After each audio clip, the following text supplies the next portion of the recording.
esta noche por igual. Salmo 9 y versículo 17 dice esto: los malos serán trasladados al Seol, todas las gentes que se olvidan de Dios. Y fíjense en qué interesante en pasajes del Antiguo Testamento. Entramos a Lucas capítulo 16, ¿se acuerdan ustedes del rico y Lázaro? Que dice que cuando el rico alzó sus ojos en el Hades, estando en tormentos. Y es aquí donde uno dice, bueno, entonces el Hades es el infierno, pero hay algo que tenemos que mirar muy bien, es el texto dentro del contexto.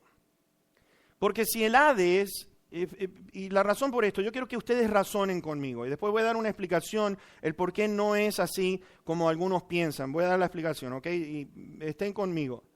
Pero hay algo con respecto, si el Hades es el infierno, vamos a ir a Hechos capítulo 2 y versículo 27. Hechos 2 y verso 27. Y nos dice allí, y está hablando de lo que vimos en Salmo 16, verso 10, ¿no es cierto?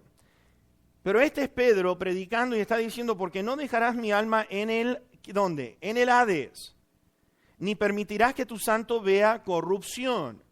Ahora, la pregunta que nos vamos a hacer es la siguiente, porque hay muchísimas enseñanzas tan horribles que están diciendo de que Jesús fue al infierno, que si Jesús predicó en el infierno, y vamos a ver que no es nada que ver con lo que algunos pueden llegar a decir por sacar fuera el texto, fuera dentro de su contexto. El alma de Jesús o el cuerpo de Jesús no fue al infierno. Y quiero que eso quede claro, como algunos herejes están diciendo. Por ejemplo, allí en Efesios 4 y verso 9,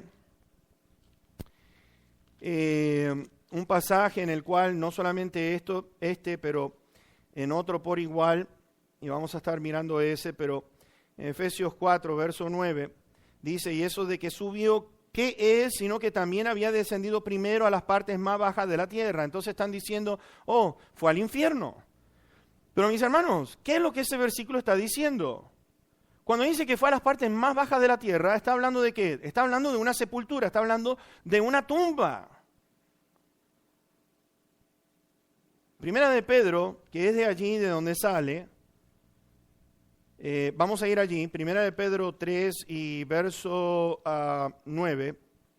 19, perdón.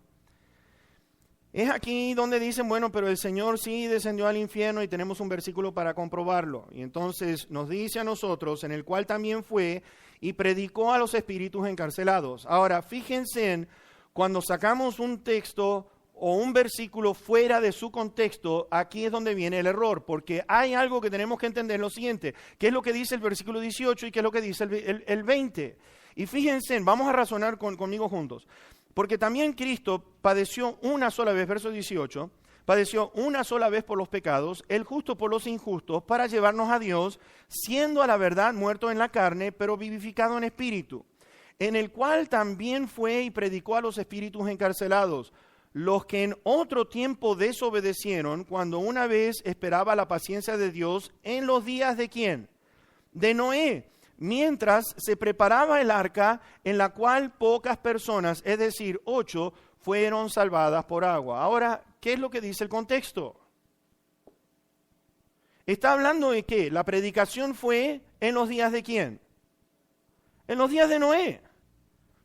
Y cuando vemos que está diciendo los espíritus encarcelados, mis hermanos, fíjense en ustedes, cuando nosotros atamos la palabra de Dios con otros versículos, dice el Señor que somos esclavos de ¿qué? Esclavos del pecado, que estamos muertos en espíritu, espiritualmente estamos muertos.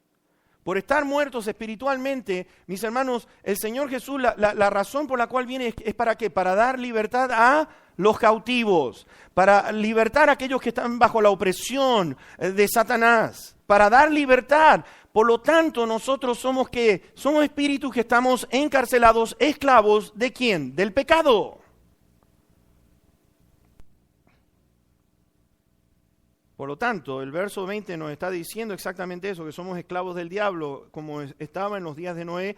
Y Jesús, por ejemplo, para darte una idea, en cuanto a que si Jesús fue al infierno o no, hay una cosa que tenemos que entender, y fíjate, cuando sacamos los pasajes fuera de su lugar y no lo atamos con el resto de la Biblia, déjame hacer una pregunta. Cuando Jesucristo estaba crucificado al lado con los otros dos ladrones, uno de ellos le dijo, acuérdate de mí cuando entres, ¿dónde? En tu reino.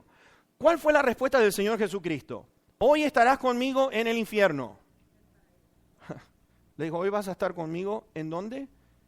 En el paraíso. Vas a estar conmigo en el cielo, no en el infierno.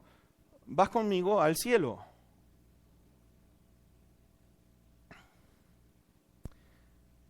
Y ahora volviendo a lo que dice en Lucas 16, el asunto del por qué pusieron Hades aquí como si fuera el infierno, es que en el siglo XVI y XVII, cuando se empieza a traducir la Biblia y empiezan a poner, la Reina Valera empieza a tomar forma, ponen Hades en lugar de Gehenna. Y Gehenna es, por ejemplo, se refiere en muchas ocasiones en el Nuevo Testamento, se le conoce como el Valle de Tofet, el Valle de Tofet. El término Gehenna viene de algo que se conoce desde muchísimos años atrás, y por eso que Jesús está hablando de ese lugar, Gehenna o Gijón, el Valle de Hinnom, se encuentra 12 veces en lo que son los evangelios sinópticos, Mateo, Marcos y Lucas, 12 veces, y siempre en referencia a través de las enseñanzas del Señor Jesús. Hoy, y entonces tenemos nosotros allí que en lugar de poner Gehenna, ponen Hades, lo cual no está correcto, porque la palabra es Gehenna. Y Gehenna simplemente era el lugar, mis hermanos, donde se tiraba la basura, donde había gusano, donde quemaba durante todo el día, porque todo el día había humo y todo el día estaba lo que es el fuego encendido por la cantidad de basura que tiraban. Y por eso el Señor Jesucristo describe la palabra Gehenna, porque tienen algo que saben lo que es y lo que representa, de que hay pudrición o putrefacción de la comida, donde hay gusanos, y es donde está el fuego constantemente. Hoy en día yo me he dado cuenta que la gente no tiene ni siquiera un conocimiento serio de lo que es el infierno. Gehenna en esos entonces era una cosa que se sabía lo que el Señor estaba diciendo. Saben, hace unos años atrás, el comediante Álvarez Guedes, un comediante cubano, muy mal hablado, pero me llamó la atención porque durante los comerciales decían que Álvarez Guedes iba a estar por las calles de Miami haciendo preguntas a la gente en cuanto al infierno. A mí me llamó la atención eso. Y lo sintonicé, y entonces está Álvarez Guedes hablando con su micrófono a la gente, le dice, oye, ¿qué piensas tú del infierno? ¿Qué piensas del infierno? Les quiero decir lo que uno de ellos dijo, porque lo anoté, porque quería no decir una cosa que estuviera fuera del lugar. Me llamó mucho la atención en ese entonces y por eso lo anoté. Uno de ellos respondió esto: allí están mis amigos esperándome con un trago y con una orquesta.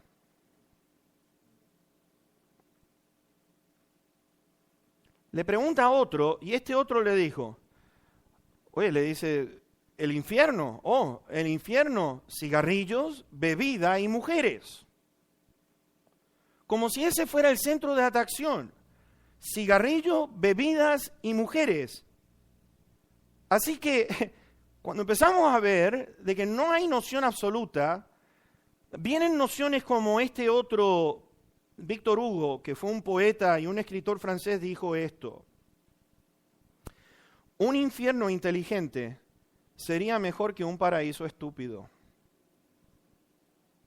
Víctor Hugo, estamos hablando de uno de los grandes escritores que tuvo Francia, dijo lo siguiente: un infierno inteligente sería mejor que un paraíso estúpido. John Milton, un escritor inglés, dijo lo siguiente: mejor reinar en el infierno que servir en el cielo. tomado de su libro El Paraíso Perdido. Mejor reinar en el infierno que ser un esclavo o un siervo en el cielo. Mis hermanos, interesante de notar que 75 de las personas en Estados Unidos creen que el infierno existe. Fíjate tú una cosa. 75% han hecho encuestas desde California hasta Nueva York preguntándole a la gente que si creen que existe un infierno. 75% cree que hay un infierno. Sin embargo, fíjense, ustedes tendrían que decir que 75% entonces de este país tendría que ser por lo menos ¿qué? Creyente en saber lo que representa el infierno y de querer salirse de ese lugar o escaparse. Pero no es esa la situación. Sin embargo, es un lugar, al igual que en el mundo entero, donde el pecado está bien integrado dentro de la sociedad, porque todo pecado es aceptado. Fíjense en ustedes, si tienen 75% de conocimiento del infierno, entonces encontramos, mis hermanos, dentro de lo que está integrado en nuestra sociedad, que todo pecado es aceptado, excepto, yo me he dado cuenta de una cosa, que el abuso sexual es algo que la gente no tolera. A un niño, o de matar a un niño es un sacrilegio. Pero la gente se siente cómoda pecando. Hay tolerancia para el pecado. Y la iglesia ha sido afectada de tal manera, mis hermanos, que les voy a decir una cosa, que no se predica el pecado. No prediquemos del pecado y menos tenemos que predicar del infierno para que la gente no se sienta incómoda. Hoy la gente se ofende si alguno lo llama disciplina. Se molestan. O cuando se le llama la atención, cuando se está confrontando algo que está incorrecto. ¿Por qué? Porque estamos viviendo de acuerdo a cómo el mundo está viviendo. Entonces, ¿cómo se atreven a decirme algo? Ahora, Jesucristo. Te voy a decir una cosa. Jesucristo, en su primer parte de su ministerio, hablaba sobre el infierno. Habló sobre el infierno. En el Sermón del Monte, por ejemplo, no sé si te diste cuenta, pero en el Sermón del Monte, por ejemplo, Jesús habla como si la gente supiera de lo que él estaba hablando. No tuvo que explicar en cuanto al infierno porque él lo dio como un hecho que todos conocían lo que era ese lugar. ¿Por qué lo digo? Por ejemplo, vamos a ir a Mateo 5 y versículo 22. Y ustedes van a ver, les voy a dar algunos ejemplos, pero Jesucristo era un predicador que predicaba de lo que es el infierno. En el versículo número 22, nos dice, pero yo les digo que cualquiera que se enoje contra su hermano será culpable de juicio, y cualquiera que diga necio a su hermano será culpable ante el concilio, y cualquiera que le diga fatuo quedará expuesto al infierno de fuego.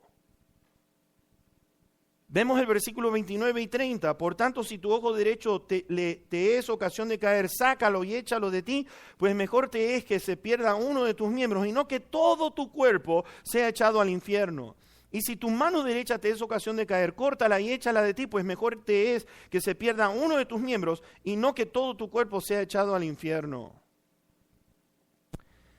Vean el capítulo 10 y verso 28 de Mateo. Estoy en Mateo. El Señor está diciendo, y no teman a los que matan el cuerpo, mas el alma no pueden matar. Teman más bien a aquel que puede destruir el alma y el cuerpo en el infierno. Capítulo 18 y verso 8.